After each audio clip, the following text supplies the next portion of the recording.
Welcome to Truth and Justice with Vivian King. I'm your host, Vivian King, and tonight we have another exciting show for you. I have in the studio my client, Joell Bell, and he's been convicted and pled guilty to aggravated robbery. I also have in the studio Lizetth Zapata, and she is his girlfriend. What we're exploring tonight is why kids rob. This is about aggravated robbery. We want to explore what happens in an aggravated robbery case, the myth of the teenager that gets in trouble, what he thinks is going to happen if he gets caught, when he goes to the criminal justice system, and just the whole process. My 20 years of being a lawyer, I have had parents of kids who get in trouble tell me what the law is, tell me what's going to happen, and the reality is quite different from what people expect. So Joel's here. He's brave enough to come out and tell his story tonight, and I'm so proud of him for doing that. We're going to go straight into Joel and talk to him about his case. So Joel, thank you so much for agreeing to tell your story to my viewers. So talk to me. You're 20 years old now. Yes, you were 18 years old when this happened, September of 2010.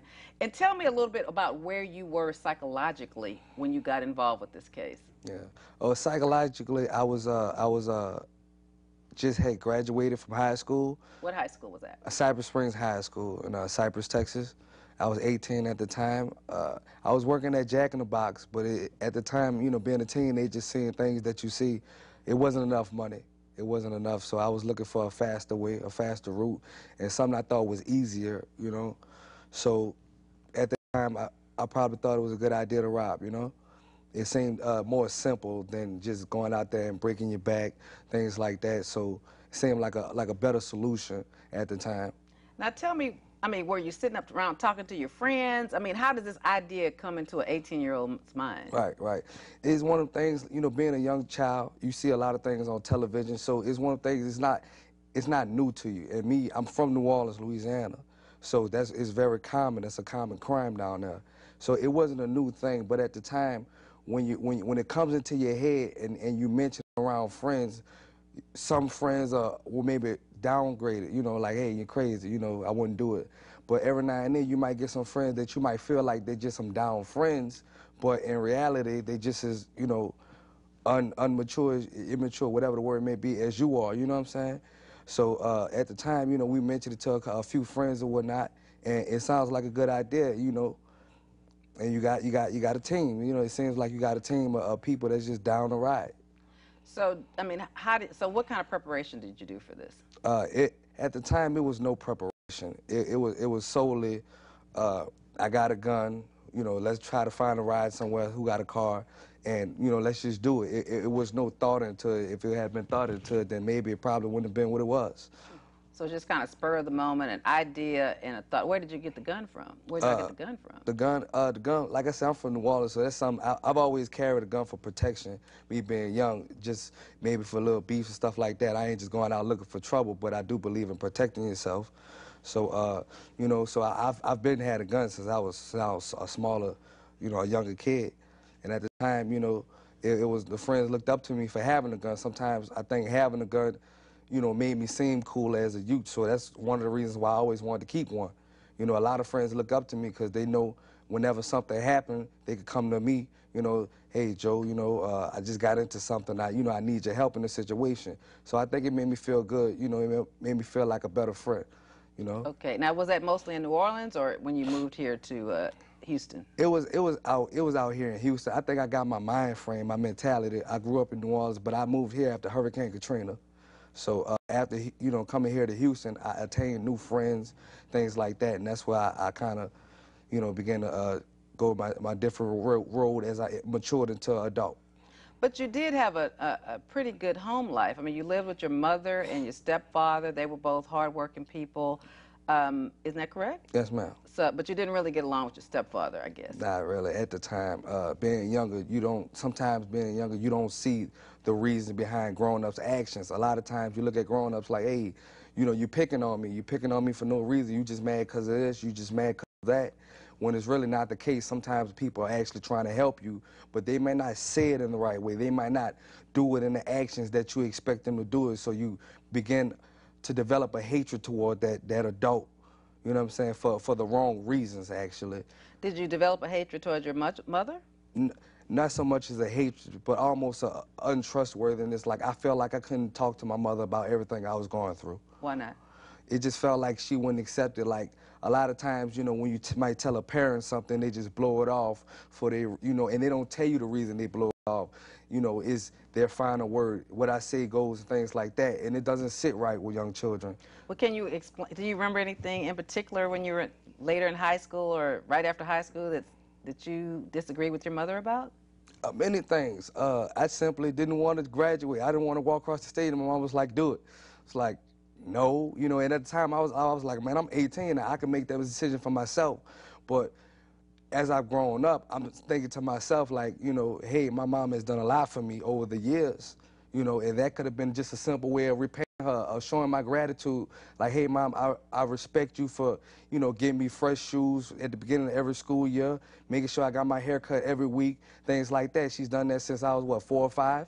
You know, so I feel like now that I'm old, I feel like, hey, you should have, I feel stupid for not doing it. So you didn't walk across the stage? I graduated, I walked the next day to go get my diploma in the rain. So you would not walk across the stage? I would not walk across the stage. Just being rebellious? Being rebellious. Wow. And what about to your stepfather? How were you, give me an example of what you would fight with him about. Well, my stepfather, it was more, I always felt like he was more of a disciplinarian than an actual father. You know, so a lot of times me and him disagreed on those ends. I would expect for a father to be more at football games and basketball games, but a lot of times, in my eyes, it always seemed like I was getting more flack about not cleaning up and things like that, instead of giving me some positive feedback for the things that I was doing. So it almost felt like he had a inner disliking for me at that time. Hold on just a minute. We have a call. We're going to take a call. Caller, you're on. Thank you for calling Truth and Justice. Thank you, Ms. Lake. This is the second week in a row that I've called in. Hey, this is Miss King, not Miss Lake. Okay, Ms. King, I hope you don't mind my burglarizing your show. Oh, that's okay. My name's Ray Hill, and I'm an ex-convict. I have been sentenced to 160 years in Texas Penitentiary. And one of the things I kind of do on the side... Ray, you got sentenced to 160 years? 20 consecutive 8s. Wow. How long ago was that? Well, I went in November of 1970, but I became one of them jailhouse lawyer fellers, and I got myself out in March of 1975. Okay, tell us what you want to tell us. Thank you. I want to tell this young man that I appreciate his integrity and courage for being on your show. Thank you. I want to thank you for that. And then I want to pass on to him that there is life, even in Texas, after incarceration.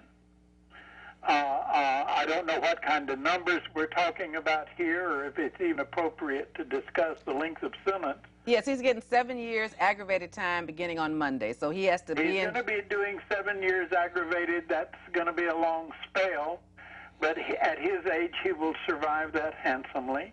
One of the things I do on the side is I teach people how to do their time. I taught Martha Stewart and a few other people that have done time, and most of the folks that I teach prosper there rather than go well.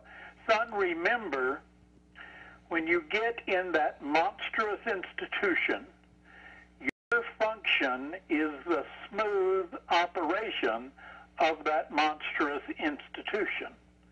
And you've got the same job the warden's got. And inasmuch as you hinder the smooth operation of that institution, you will be punished. Get you a job in the kitchen, in maintenance. There's not much. Best job in prison now is the field work, because you don't work but half a day a week. But if you can get a job where you can help the water flow and keep the lights on and make sure the doors open and close. Opening and closing doors is a big deal in prison. And try to get it. You don't have to be a dog or a snitch. As a matter of fact, other people's business is specifically not your business. You ain't likely to get raped. Sex is a game, and you don't have to get into it. Fighting is a game, and you don't have to get into it. Gambling is a game, and you don't have to get into it. Do your own time. You'll make a few friends that you can trust. If you see them going the wrong direction, get other friends. Other than that, I suspect you'll do well. And Joel, when you get out, there will still be a prison show on radio station KPFT. Come on down and play with the radio with us. Yes, sir. Thank you so much, Mr. Hill, for calling in. And I'm Vivian King. Don't forget my name, Mr. Okay, Hill. Ms. King, thank you very much for allowing me on your show. Thank you, sweetheart. Bye-bye. Thank you. That was a nice comment. So let's go. You're talking about your rebellious stage. So let's get into the nitty-gritty. Let's talk about what happened. Tell us about the crime, Joel. It's true confession. Come on, let's tell it. True confession. All right, well, the crime was simple, actually. And when I say simple, I mean simple-minded. You know, got a group of friends. We got a gun. We got a car. We see some people we think may have some money. So we say, hey, let's get out. Let's post up somewhere. Let's hide here. We're going to hide the car here. We're going to get out. We're going to go rob these people. I believe these people have money. And now, was it on the street, at his house? Talk about the setting and what time of day or night it was. Well, at the time, we sought after to victimize lawn people, you know. Lawn? He's talking about people who are mowing grass. Yeah. Just because they were easy targets and you thought they had cash on them. Yeah. Easy targets, long, you know what I'm saying? Was it day or night? It was broad daylight. It got to be daytime if they mowing the lawn. Right, it was broad daylight because we thinking, like, man, they're going to cut a couple yards, man, they should have a pocket full of money after about 12 o'clock, you know. That's the type of mentality we had. So it seemed like easy money. They wouldn't hurt, they could just cut some more grass, you know. That's the type of mindset that was going across our head, you know. And that's what it was. But after the first one, you know, we were so nervous after after it was like almost adrenaline. It just was easy. Like, why wouldn't I, you know, as long as we're cautious about it, we can never get caught. Why stop? Now, when you say the first one, didn't it happen just, I mean, like right, talk about that. I mean, you said the first one, you mean one day, the next day? What do you mean by that? It was on, I guess you could almost say it was like a spree. Okay. You know, the first day, it was the first time, it was nerve-wracking. It was real just terrifying, you know, even though I was one of the ones with the guns, it was still terrifying for me as well, because I'm like, I hope I don't have to shoot nobody. I hope everybody just listen to me and it goes smooth. Well, what about somebody that shoot you? If somebody shoot me, then I'm defending myself. Oh, Lord. How can you be defending yourself, Joel, when you the one doing the robbing? I know it sounds crazy, but in all honesty, we never had any intentions on hurting anybody. It almost seemed like just having a gun and scaring somebody was not as severe as it sounds, you know, in a courtroom. All right. And now that people have told you, you know, you could have killed someone, you could have been killed, but your mindset wasn't to hurt anybody, just to take their money. Just to take their money. We figured you just scan them out of their money, it wasn't killing anybody, it wouldn't hurt. Okay, so you didn't pistol whip anybody, you didn't shoot anybody or anything like that. Yeah. But in fact, I see there's a phone call. Just hold on just a second, because I want to, well, I'll take the phone. Okay, looks like they hung up. But anyway, I want Joel to tell you about what actually happened to him and how kids don't anticipate the consequences of their actions. So, okay, y'all rob a couple of people, and then take us there to, you know, what happened to you. So tell us how that happens. Which part? When you got caught. Oh, when I got caught. Okay, so. Were you caught in the act, or how did it happen? I didn't get caught in the act. I was unfortunate enough for a witness to get my license plates at the scene of a crime. And the next day I was riding again with some friends. And whose car was it? A friend? It was my girlfriend's car. Okay. It was my girlfriend's car. And so being negligent about it, not covering up any license plates, things like that, when you're out there, you forget to cover all your bases sometimes, and they weren't covered. So I guess that's what you call getting caught slipping. So I got caught slipping, and my license plate was taken down. And the next day, as we were riding with guns in the car, and the police, the HPD, got behind us and tried to pull us over. When we pulled over at a Randall's. It was off of 290. We pulled over at a Randall's, and all three of us in the car, we were kind of nervous. But in my head, I was like, man, I was like, I didn't want to get caught with one of these guns because I don't know where they come from, things like that. So I ran from the police. I didn't want to get caught with a gun, so I ran. So you stopped the car and you ran? Ran. I wasn't driving. A friend of mine was driving. Okay. And so when he finally did stop the car, I ran.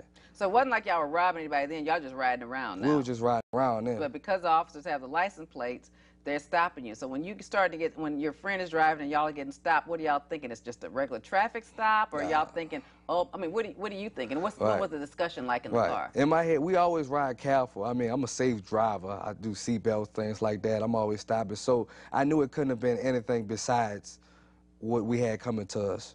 You know what I'm saying? So immediately when I saw him behind us, I panicked. I panicked. There's nothing else you really can do is when you just know it's like your car red-handed. It's like I'm finna get pulled over. It's 3 black dudes. You know, you got to be real about it. It's 3 black dudes in here in the middle of the afternoon. The car at the time was in somebody else's name, so it wasn't like it was in my name. So you pull up something Zapata on the screen, then you see 3 black young dudes in the car. You know what I'm saying? I'm already knowing they're gonna search it. I already know it's something behind it. So that's when I started panicking, and I felt like, you know, that could be the end of my freedom, really. So when you panicked, what'd you do? When I panicked, I just was going around. I was just looking around the car, just like, hey, make sure we ain't got nothing in here to see what Did y'all grab the guns? We grabbed the guns. Did you grab the gun? I grabbed the gun I had. You know what I'm saying? Like I said, I always believe in protecting myself, so I had a certain gun. But they had other guns in the car, and one of the co-defendants, he grabbed those. But when we finally did get the car to a stop, the police hopped out on us and they drew their weapons. At the time, I had my hands in the air, and you had your hands in the air. Show your hands. I had my hands in the air. So where was the gun? I had the gun. The gun was on my side, actually in my pocket. And as I, because we tried to exit the vehicle. At first, the police, they just followed us. They didn't put their lights on or anything like that. They followed us very closely for about a half a mile, maybe almost a mile. And they followed us into a parking lot, so I just knew it was trouble. And they got right behind our car and just sat there. So I tried to play it off and just open the door. You know, I'm like, I'm gonna give me some ice cream or something like that. As soon as I opened the door, that's when the police hopped out and drew their weapons at me. So, you know, once again, my hands were up. At the same time, I was just so nervous because I'm like, not only are we finna go to jail, but I'm like, if I make the wrong move, this man probably gonna kill me as well. Right. So from there, I just was like, I don't want to go to jail for no gun charge, things like that. Like, I felt like, let's not make this worse on ourselves. Let's try to get rid of these guns. That's the mentality, because I've always heard, you know, if you get in trouble, try to throw a gun away. That's the way, you know, that's stories I've heard. So from there, I tried to run. I ran from the cop. He tried to give a pursuit. I dropped the gun. I picked it up and ran again. At the time, there was an undercover officer. I didn't notice him, but I noticed somebody was trying to follow me.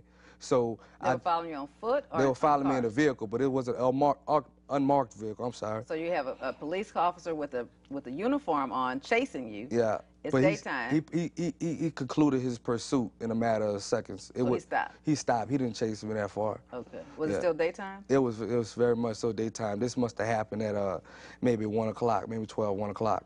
And so the guy in the uniform stops chasing you, but then some undercover, you see just a plain unmarked car. What kind of car was it? Do you remember? I want to say it was like a burgundy Mazda or something like that, but I noticed as I ran, the uniform officer stopped chasing me. But I noticed everyone else, you know, the people around, they didn't know what was going on. They just saw somebody running. But I noticed there was a guy to my left, you know, crossing over the speed bumps on the phone looking dead at me. You know, and he's riding, he's trying to keep up with me, so I noticed, hey, that must be an undercover cop or somebody calling the cops or something like that. So I continued to run. It encouraged me to run a little harder, you know. So I want to say I ran around the whole building, and I ran to the back of the building. There was a nursery in the back of there, and that's why I kind of lost in my head from them. Across the street from the nursery was some apartments. Now, is it a children's nursery, or is this a garden nursery? It was a children's nursery. Okay. It was a children's nursery, and I seen the children. That kind of scared me. I didn't want to be around the children with all that. Right. So that's when I ran away from there, and across the street was some apartments. Okay. I ran and I hopped the fence to the apartments. At that time, I felt like I had lost the cops. Right. Felt like they were no longer on me. So in my head, that was like, man, I got to get rid of this weapon. You know, I don't want this weapon on me. So that's what I did. I got rid of the weapon, and I continued to run off at the time. But that's when I noticed that I had left my cell phone in the car. So that was like a real bummer. I was just drove then. I was like, oh man, what am I gonna do now?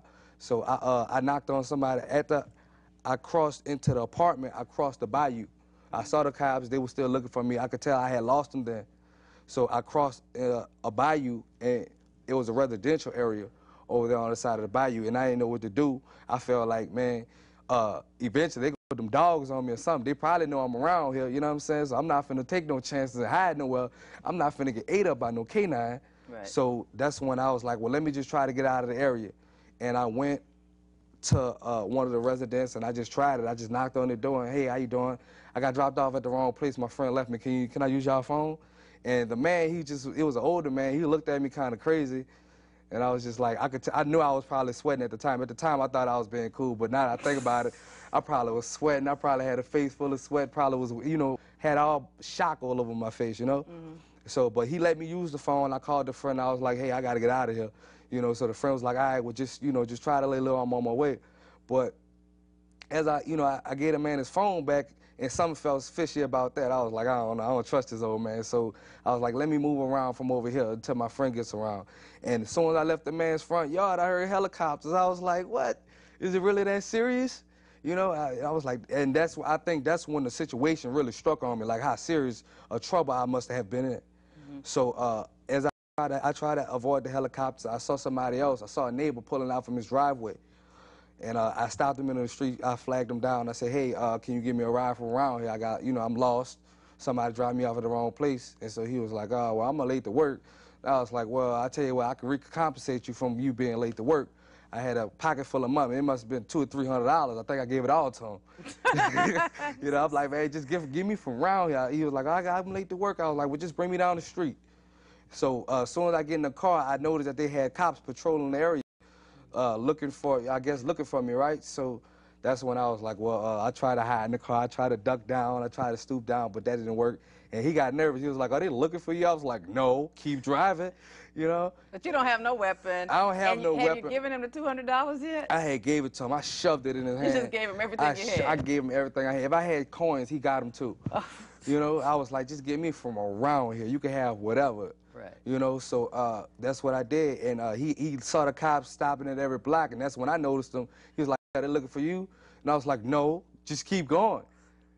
And I guess he must have thought I was lying or something, because instead of going straight, he turned directly onto the street where the cops had the street blocked off at, and that's when they noticed me in his truck.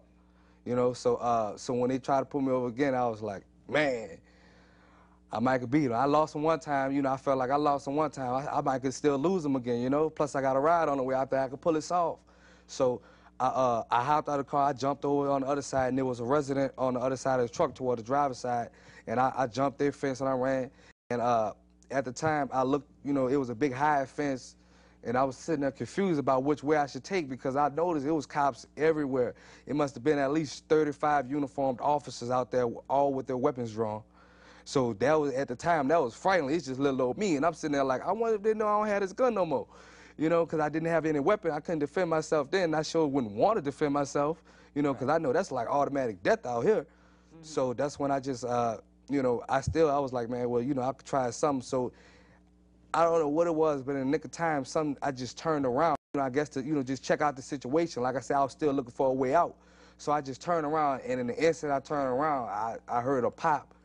And I just felt funny. So I didn't know what it was. So at the time, the adrenaline was just pumping so hard. I turned around, and I tried to hop the fence anyway. And I raised on, but one of my arms wouldn't go up.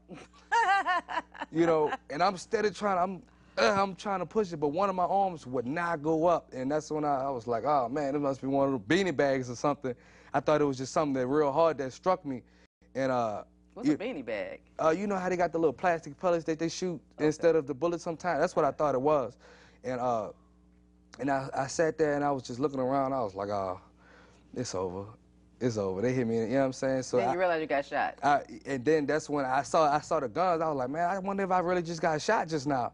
And so that's when I gave up. I was like, well, I don't want to find out. I don't want to find out if I got shot by getting shot again, you know? So that's when I just gave up, and I just laid down on the ground. As I laid down on the ground, that's when everybody rushed in on me, things like that. They, you know, they got on top of me. They patted me down, because at the time I had a hole in my pants from the barbed wire, you know, from hopping some of the fences. I had a big giant hole. You could see you could see everything. Okay. You know, and you know, they would badger me. They were like, hey, where's the weapon? I'm like, I don't know what you're talking about. I don't have no weapon.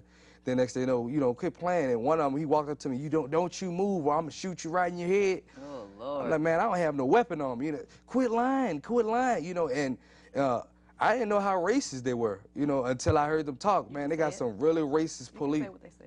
Huh? What did they say? Oh, man, they was calling me all kind of names. You know, well, where's the weapon, you nigger? You know, where you from? You from New Orleans? We don't play that down here. We don't, that's not how we operate down here. Where's the weapon? I knew you threw it. I knew you threw the gun, you nigger, and don't you move, you cocksucker, you know, things like that. And I'm like, what? I'm like, I must really have them really amped up right now. Right. You know, I'm like, but damn, even still then, I'm like, man, y'all must have some other lives. Y'all living double lives to say y'all are officers of the law.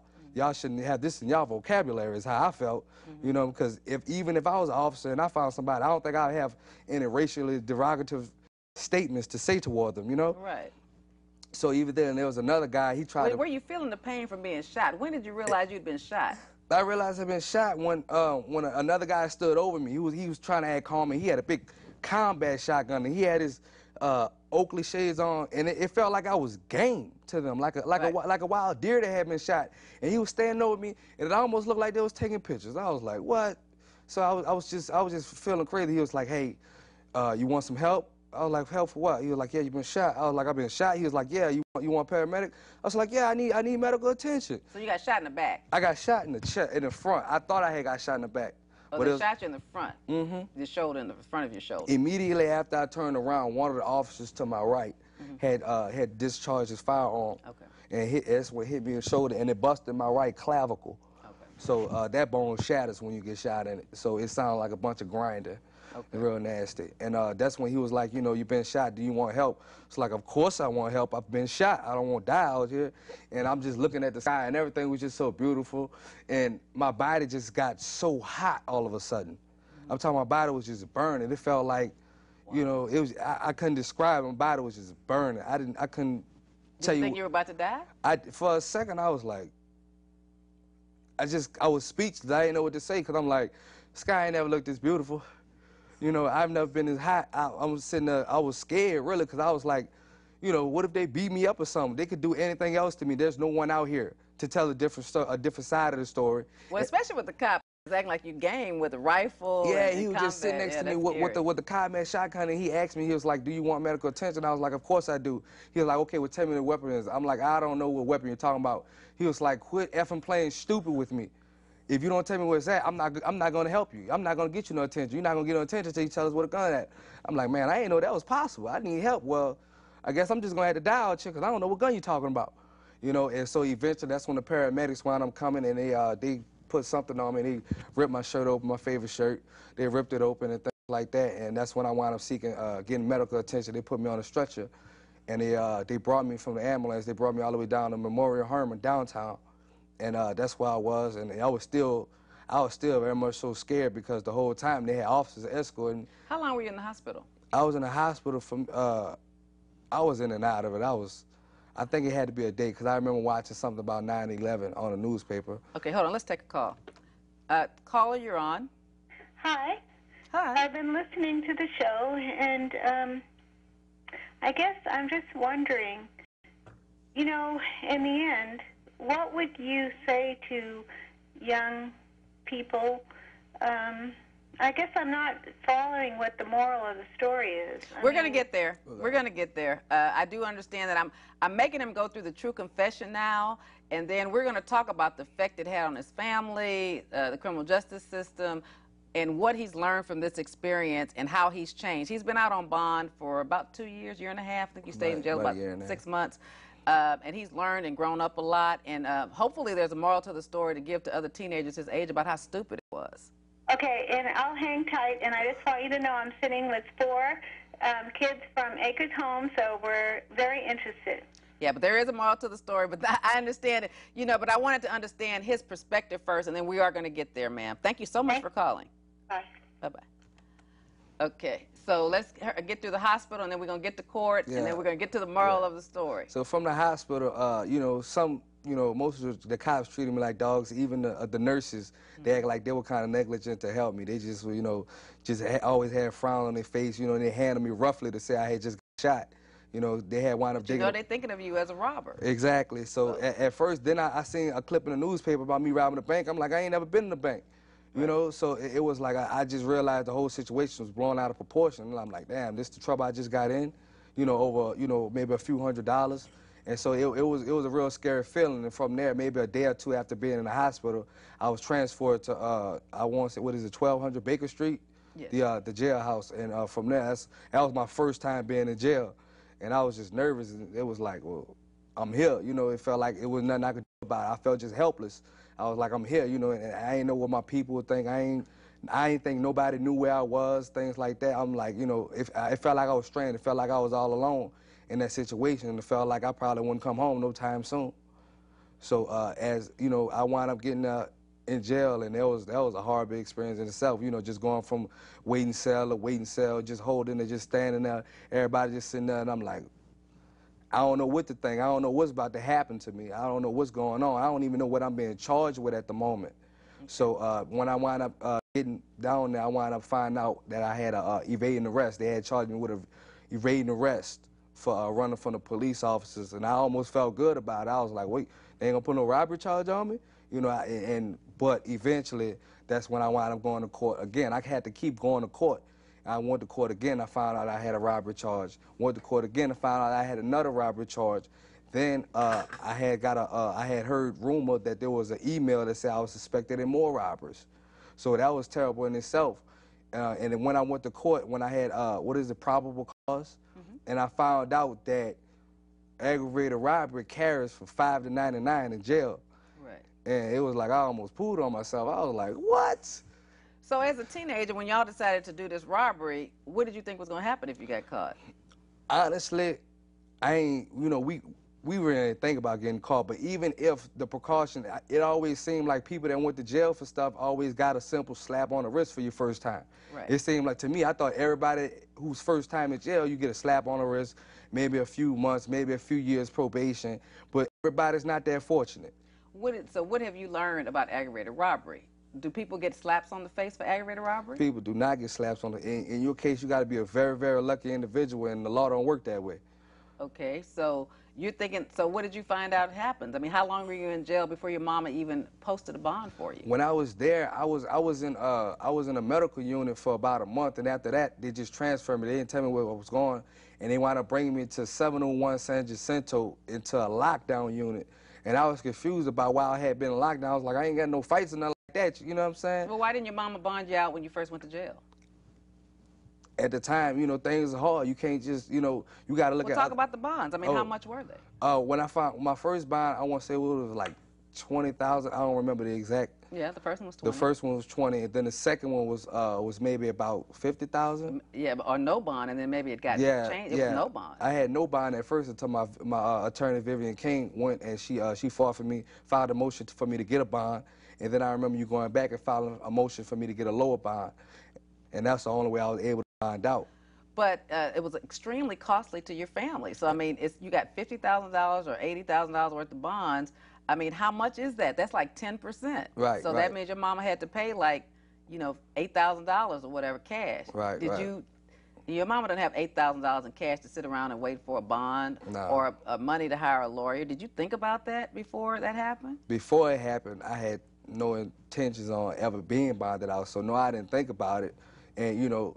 Now, if you had it to do it again, would you participate in anything like this? Absolutely not. It's not worth it at all. It almost felt like I had done something so simple, but people treated me like I had murdered somebody in cold blood.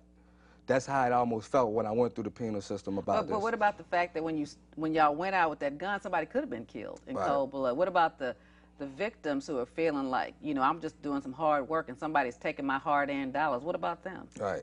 At the time, we didn't think about that. We all felt like, you know, it was a selfishness, I guess, you know, like I felt like I needed it better than them. I got things going on too. Somebody, you know, they could get it back. You know, it was a selfishness. It almost felt like we treated the situation more mild than it actually was. You realize how serious it was now? I do now realize how serious it was. If somebody talked to you about robbing, what would you say? I'd talk them out of it. I mean, you know, it's not what you think it is. A lot of people think, you know, hey, it's so easy. What if somebody robbed your mother?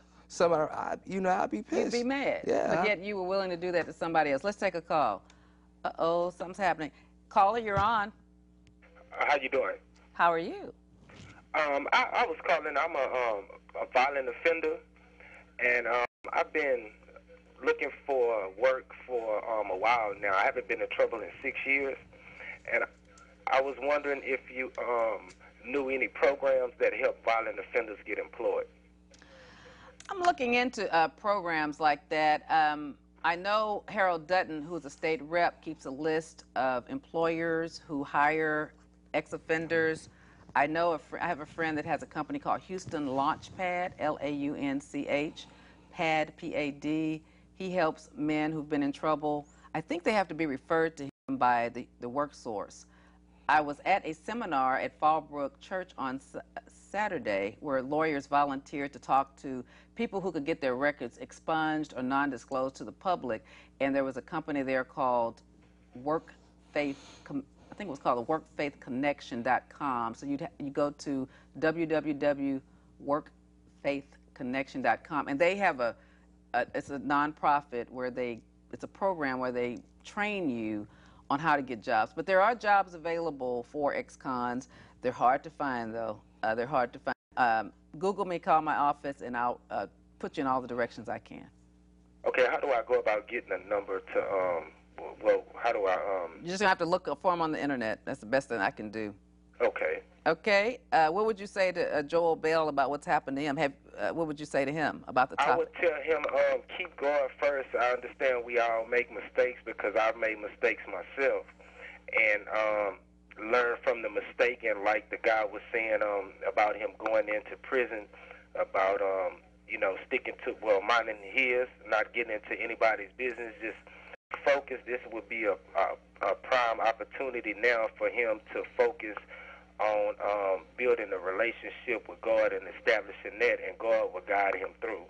How many years did you have to do? Well, I was blessed. Like I said, I'm a violent offender. I was blessed just to get county time.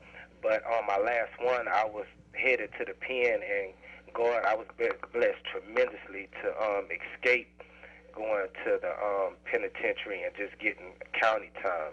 But it wasn't an aggravated robbery. Well, it was an aggravated assault, but it got dropped to a lesser charge. And the difference between aggravated assault, that could be like a fight with a family member or something like that, not usually a stranger. Was your case with a stranger?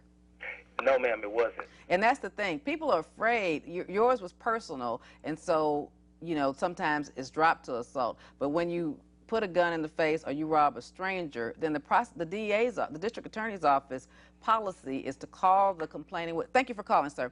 Their policy is to call the complaining witness and find out what you feel about punishment. 5 to 99 years. And the district attorney's office does not offer probation for aggravated robbery. So although it's a legal sentence, you'd have to go to trial, and if a jury sees fit to convict you and give you probation, then that's generally the way you get it. So in Harris County, they're not giving out probation for aggravated robbery. And it's always interesting because the parents always say, well, this is his first offense. It's his first offense. Give him probation. But nobody knows that that's not the DA's policy. And if the victim says they want 20 years, then you're starting to negotiate really, really high. I mean, because for about a year, they wanted 25 years or something like that on you. So it was really a challenge for Joell to get out and to walk a straight line, not have any drugs in his urine, try to do the right thing, because other co-defendants of his got out, and in a month they were back in jail and been in jail the whole time. I think the other guys are still in jail. One got out, but he violated his bond condition. So Joell has walked a tightrope. He's stayed out of trouble and tried to learn his lesson, and he's about to man up on Monday after Mother's Day and spend Mother's Day with his mother, but he's going to prison on Monday. So anyway, Joell, tell us a little bit more about, the process of going to court. What did you think? Did you think that you could just plead not guilty and go to trial knowing that the victims said it was you? Because basically, I'm not sure if it was a victim so much, because I haven't looked at it lately, but I know it was a witness who wrote that license plate down. Right. And so what did you think about that? Did you think that the lawyer could do something magical? Because you can't change the facts. Right. A lawyer can't change the facts. All we can do is try to work with them. I mean, if there's someone and we independently talk to that person and they know it was him, they've picked him in a lineup or a photo spread, then why would you play with the jury by saying not guilty when you know somebody's going to come and raise their right hand, swear to tell the truth, the whole truth and nothing but the truth, Your investigator's already gone out and talked to them, so you know that they're comfortable with their identification. I mean, jury's gonna find you guilty. And jurors, people don't think you do a lot of time for aggravated robbery, so sometimes they might give you 40 years. I mean, there's kids who get 40 years on their first offense, no one's hurt, because jurors think, even though the law says they're going to do half time before they're eligible for parole, I don't believe that. The news is always showing people going in and out, but that's not true. If it says aggravated in it and they get 10 years, they can't even talk to anybody. Joel can't even talk to anybody about getting out of prison until that half of that sentence is done. So if it's 10, 5 years, you better do like the guys and the callers have said, and stay busy and stay out of trouble. Another myth is that TDC will just let you out and people on this side, like us, know how much time you'll do on 10 years. We do not know. If it's 5 years, he'll talk to the parole board. Sometimes they're set off. If they're set off, he can do the whole 10. If he's been fighting in jail, being a problem in jail, it's his discipline and the way he behaves from the other half of that sentence, whether he stays or whether the parole board lets him out on parole. And then if he got out, say like after 7 years, he still have 3 years to be on parole. And one thing I also want to tell the viewers is, with 10 years, you can vote again after that 10 years is up. After you finish with your parole and you're not under the arm of the government, then you do have a right to register to vote again. I do want to tell people that. So anyway, Joel, so tell me, what was your decision? I know as a teenager you had hope. I've never been in trouble, because he never got in trouble as a juvenile. So there's got to be something you could do, Ms. King. I mean, how did you feel about me saying, baby, the best thing I can do is try to plea bargain for you, because I verified with the witnesses that, they saw it, they know it's you, and I just don't agree that we should fight this. I mean, there are cases you fight when it's not you, if they can't prove it beyond a reasonable doubt, but do you really want to roll the dice, and if you get convicted, a jury give you a bunch of time? So tell me I know you had hope. How'd you give in? Just evaluating what's real and what's fake. They got a lot of lawyers out here giving you fake hope. They just like preachers. They give you fake hope. They ask for all this money, $50,000, $60,000. They ask for all this money. I'm gonna do this for you. I'm gonna do that for you. The thing is, the law system is the law system. Ain't nobody finna come in there and just boss hog it and do what they want to do with it. You got to take, each case is different. Your evidence is your evidence. You know what I'm saying? What they don't have on you is what they don't have on you, and that makes it better for you. But at the time, I ain't know that I was so caught up in it. So caught up in it that I ain't realized that, they had multiple witnesses, they had pictures of the license plate, things like that. And when I found that out, it sunk me a little, because, when they ain't have nothing on you, that's when you expect to be like, okay, well, you got to let me go for this. You can't prove that I've done it. But if someone can prove that you've done it, then you'll be a fool to still try to take that chance with your life. And we don't want, and I don't want there to be a message to young people who are watching this to think that, well, then I'll just be slicker than him. I'd kill the person. No, it's someone always watching you, and God is watching you too. Or you don't want to say, I'll wear a bandana or I'll cover the lights. None of that matters, because people are trying to stop you. The moral to the story is don't do it. The moral to the story is there's no easy way out. Right. I tell people who are doing, say, like 10 years, just think if you had a menial job, you still going to make at least $20,000 a year. Okay, 20 times 10 is what? Can we add 20,000 a year times 10 years is what? That's 200. 200,000. Yeah. How much are you going to make if you're doing 10 years in prison? Nothing. Nothing. So if you're making 20 and your girl is making 20, you got 40, you can go buy a house. You might can't buy the house that someone with a college degree has, but you can still buy a house in the hood for $50,000. Right. It's bigger than an apartment. You can paint it, put new sheetrock, new wood, new floors on there, and it'll look just as good, right? Right. And it's yours, and you'll be paying $500 a month. I tell that to my ex-offenders. Do that. Buy the house next door in Sunnyside. Fix it up. Make your neighborhood proud. You can't live on McGregor. No, you can't live on 1960 and Champions Forest. But you didn't pay your dues to do that. But you can make $20,000 a year for 10 years instead of wasting 10 years in the penitentiary and coming out and not finding a job. Right. But you can find a job if you know somebody.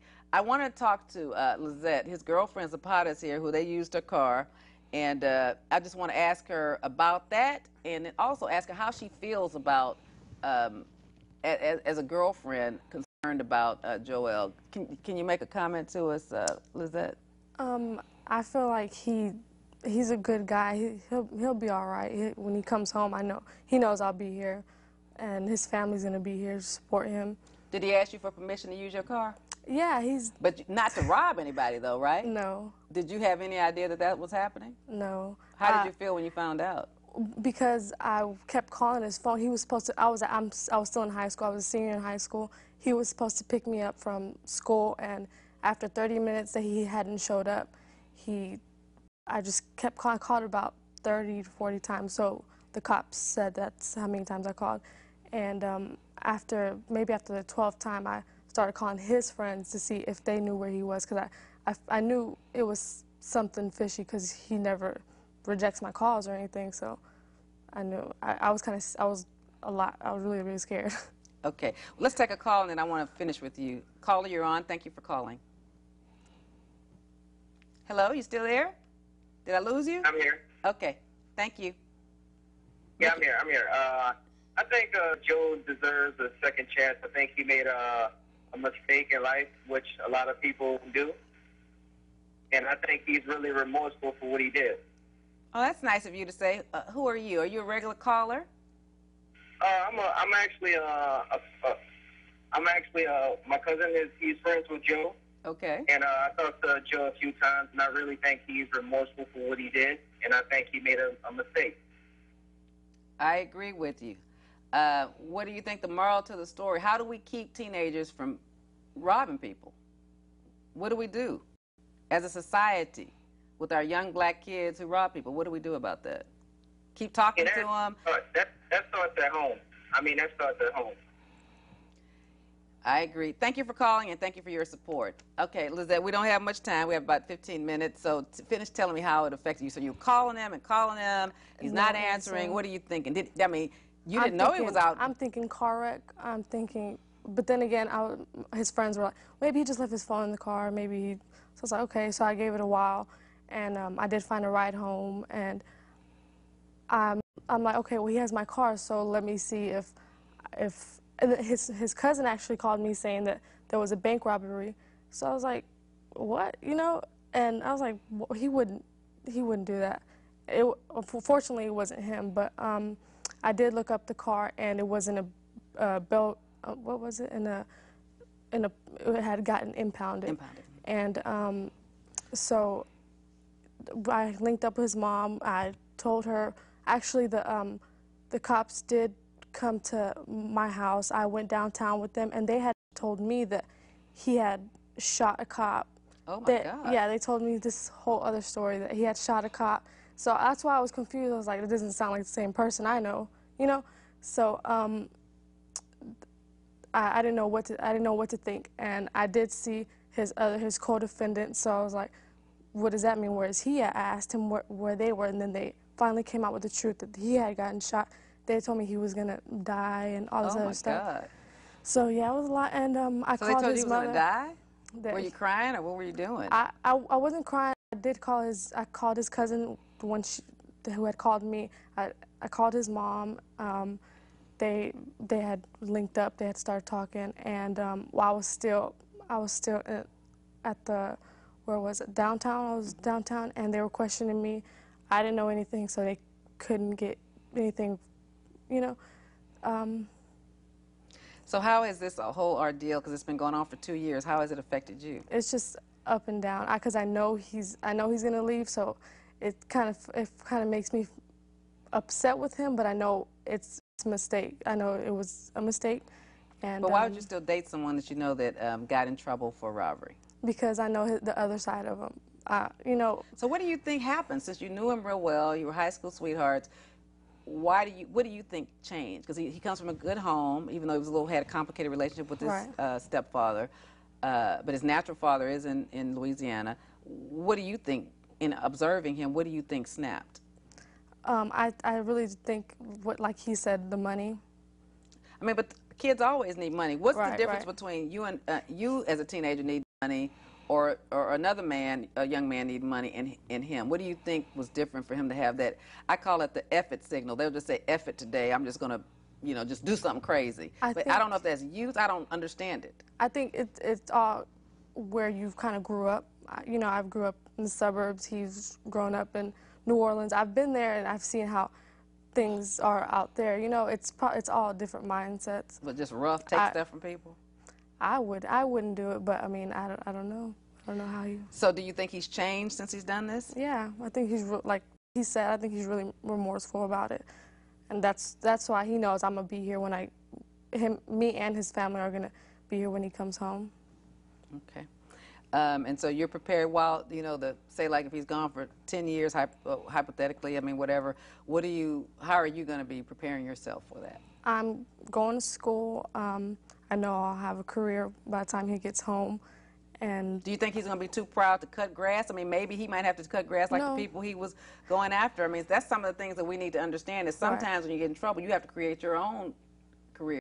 I have some ex-cons that are some Puerto Rico that I've been dealing with for years, and I finally told them, volunteer at where they paint cars, volunteer on a work crew, do different things. If you volunteer and you start getting good at something, you find something you like, you can make a profession of something. I know he's going to go to school. He wants to go to school, so hopefully afterwards, make a career. Let me take a call. Caller, you're on. Thank you for calling. Hello? Hello? Okay. They hung up. So you'll be going to school. What do you want to do? Do you know yet? I'm not 100% sure. I'm jumping around from being a lawyer to being a doctor, a whole bunch of things. Are you going to college right now? At the moment, I only go to a trade school, Texas School of Business. And what are you trying to study? MA. What's that? Medical assistant. Okay. Let's take a call. Caller, you're on. Thank you for calling, and please turn your volume down. Okay. What's your comment, ma'am? I just wanted to say that I know Joell Bell personally and also Lizetth, and I just hope that, I know he's a first-time offender, he had never been in any trouble before, but I just hope that when he goes away and does time, that it's some kind of reform put into place where he can still further himself in education, because Joell is a brilliant young man. And I just hope that while he's in there, that there can be some kind of educational classes and stuff that he can take and probably get his college degree, because he has like 7 years.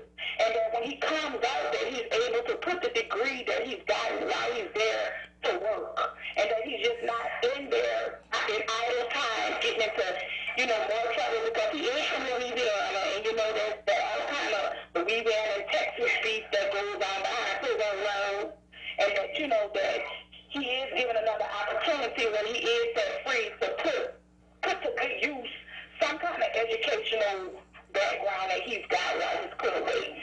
I agree with you, and thank you so much for your support and your call.